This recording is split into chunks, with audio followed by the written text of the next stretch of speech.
দেখেন আমি আপনাকে যে কথাটা বারবার বলি, আমি মূলত ভোকাবুলারি পড়াই এটা ধরে, ভোকাবুলারির রুটটা ধরে, অর্থাৎ সিমিলার ওয়ার্ডগুলো আমি একসাথে নিয়ে আসি। যেমন দেখেন এম্পড, এম্পড, এম্পড, এম্পড। মজার ব্যাপার হলো এম্পড থাকলেই, এই যে শব্দগুলো লিখেছি এটা থাকলেই মূলত বাই অর্থ দেয়, এবং বাই মানে কি কেনা।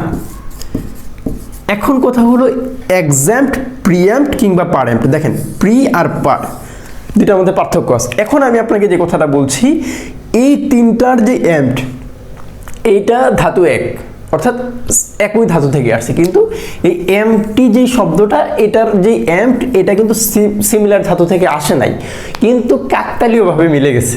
মানে এই এমটি বললে আপনি বলবেন খালি, ভ্যাকেন্ট, ঠিক না? এখন এই খালি কিংবা ভ্যাকেন্ট যখন আমি বলছি, তখন আপনি মনেই করতে পারেন যে এমটি ভেসেল সাউন্ড মাছ, কিংবা এরকম এমটি নিয়ে অনেকগুলি কথা বলতে পারেন। আমার মূলত এই শব্দটা যদিও খালি, আপনি কল্পনা করেন যে খালি, বাট ফুরসুল্লি খালি, মানে আপনি কোনো জিনিস জোর করে দখল করলেন, ব্যাপারটা এমন। কিন্তু আমি শুরুতেই বলছি এই এমটি যদিও খালি, এক্সাম্পড কিংবা প্রিএম্পড কিংবা পারএম্পটরি, এই শব্দগুলির যে অর্থ, এইগুলোর সাথে আমি সূত্র হিসেবে এম্পড এটাকে, এই ধাতুটাকে ধরবো, আমি সূত্র হিসেবে এই ধাতুটাকে ধরবো, এই সূত্র হিসেবে এই ধাতুটাকে ধরবো। এখন দেখেন এক্সাম্পড, এই এক্সটা কি? এই এক্সটা হলো রুট, এই এক্সটাকে এই এক্সটা হলো প্রিফিক্স। এই প্রিফিক্সে আপনি ধরেন আউট অর্থ দিচ্ছে, বাহির অর্থ দিচ্ছে।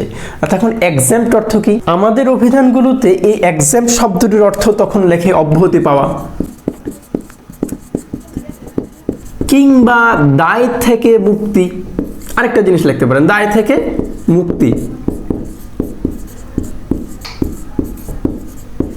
এখন আপনি চিন্তা করেন প্রিএম্পড, এই দেখেন আপনি মানে অব্যাহতি অর্থ দিল, মানে কেনা অর্থ দিল। এখন প্রিএম্পড তার মানে যে দায় থেকে মুক্তি, এটা হলো আগে হয়ে গেছে, কোথায়? প্রি, মানে সময়ের আগেই পেয়েছেন, প্রিএম্পটরি, ঠিক আছে? এখন এইখান থেকে প্রিএম্পড থেকে দুইটা শব্দ হয়, একটা হলো প্রিএম্পড, প্রিএম্পড, আরেকটা হলো প্রিএম্পটরি, প্রিএম্পটরি। দেখুন এই দুইটা শব্দ, আপনি ওরিটা হলো সাফিক্স, আবার প্রিটা হলো প্রিফিক্স। এখন আমরা মূলত যে জায়গাটা নিয়ে আগাচ্ছি এটা হলো এই এম্পড, ঠিক আছে? আপনি এই প্রিটা বুঝলে, এখন কথা হলো প্রি মানে কি? আগে। প্রি মানে কি? আগে। এখন এই আগে কিছু, তখন আমি এই প্রিএম্পড কিংবা প্রিএম্পটরির অর্থ করতে পারি আগে দখল করা, আগে দখল করা। এখন ইংরেজিতে আমি আরেকটা বাক্য লিখতে পারি, এটাকে ধরে একটা বাক্য আমি শিখতে পারি, দে প্রিএম্পটেড দিস ল্যান্ড। তার মানে তারা আগে বাক্য এই জায়গাটা দখল করে নিল। তার মানে এই প্রিএম্পড থেকে প্রিএম্পটেড, প্রিএম্পটরি। আচ্ছা, এখন আসি পারএম্পটরি। দেখেন এই পার্টটা কিন্তু আবার ভিন্ন সাফিক্স, ভিন্ন প্রিফিক্স। আপনি এই পার্টটা ধরে আগাইতে হবে। এই এমটা কি? কেনা, দখল করা, মানে অব্যাহতি পাওয়া না পাওয়ার এই জায়গাটা, ঠিক আছে? এই দখল, তার মানে দখলটা কি করলো? আগে করলো। দখলটা কি করলো? মুক্তি দিল, এটা ভিন্ন। তার মানে পারএম্পটরি, তার মানে এই পার্টটা হলো কমপ্লিট অর্থ দিবে, পূর্ণ অর্থ দিবে। কি অর্থ দিবে? পূর্ণ। এখন এই পূর্ণ দখল এমন জাতীয়, তার মানে এম্প মানে কি? দখল। পার মানে এই পার প্রিফিক্স বলছে আমাকে কমপ্লিট, থ্রোলি অর্থ দিবে কিংবা পূর্ণ অর্থ দিবে। আমাদের বাংলা একাডেমির অভিধানে এই পারএম্পটরি অর্থটি লিখেছে চরম এই পারএম্পটরি অর্থটি লিখেছে চরম কর্তৃত্বপূর্ণ আদেশ। যার ক্যাপাসিটি হলো সব কেনা, তাকে বলছে চরম কর্তৃত্বপূর্ণ আদেশ, এরকম কিছু। আপনি এভাবে চিন্তা করে দেখেন, আপনি শব্দের অর্থগুলি ধরে নিতে পারবেন। এখন কথা হলো এই এম্পড ধরে আমরা, এই এম্পটের জায়গাটা ধরে আমরা যখন আগাচ্ছিলাম, তখন এই এম্পড থেকে এই এম্পড শব্দটা আমাদের বাংলা একাডেমিতে, বাংলা ভাষায়, বাংলা ব্যাকরণ একটা শব্দ ব্যবহার করি, প্রাকৃত। প্রাকৃত মানে কি? জনগণের মুখের ভাষা, কিংবা এই ধাতুটার পরিবর্তন। ঠিক তেমনি এই এম্পটা পরিবর্তন হয়ে অন্য কিছু হয়েছে কিনা, এরকম প্রশ্ন।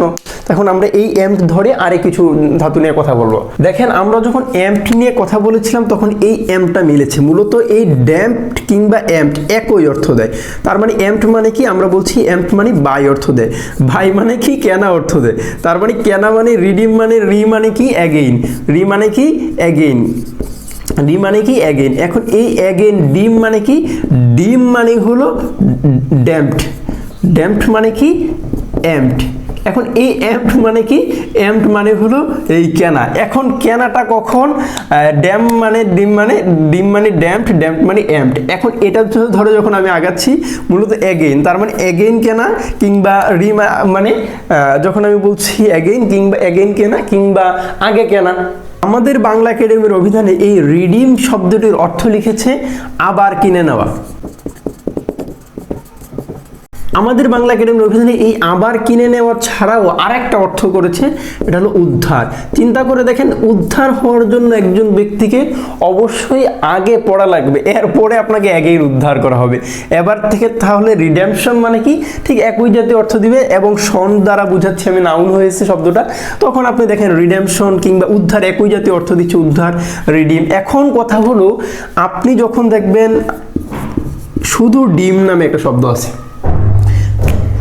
এখন প্রশ্ন হলো এই ডিম এবং এই ডিম এক ডিম কিনা? উত্তর হলো না, একই ধাতু থেকে আসে নাই, দেখতে সিমিলার কিন্তু এক না। যেমন তখন আমি যখন বলবো ডিম, তখন কিন্তু অর্থ দিবে মনে করা।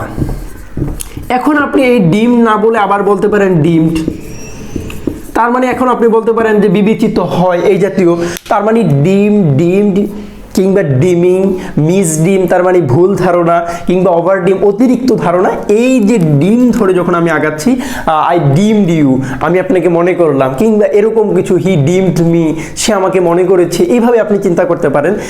এই ডিম আর এই ডিম, এই যে ডিম লিখেছি আমি, দুই ডিমের ধাতুগত জায়গায়, উৎসগত জায়গায় এক না, যার কারণে আপনি এই শব্দগুলিকে টোটালি আলাদা পড়বেন এবং ভিন্নভাবে, এবং মনে রাখবেন যে এই ডিম, তারপরে ডিমড কিংবা মিস ডিম, ওভার ডিম, এই জিনিসগুলি যখন আপনি পড়বেন তখন আপনি ধরেই নেবেন যেগুলো দ্বারা মনে করা, বিবেচনা করা, এই জাতীয় কিছু বোঝাচ্ছে। ঠিক আছে, তাহলে আমি অন্য জায়গায় এই এম্পড, ড্যাম্পড কিংবা ডিম এই জায়গাটা এবং এই শব্দের উৎসগত জায়গাটাতে যে কোথায় কিভাবে, এবং এম্পটিটা যে একটি ব্যতিক্রম, এটাও আমি এখানে আলোচনায় এনেছি। Thank you for watching.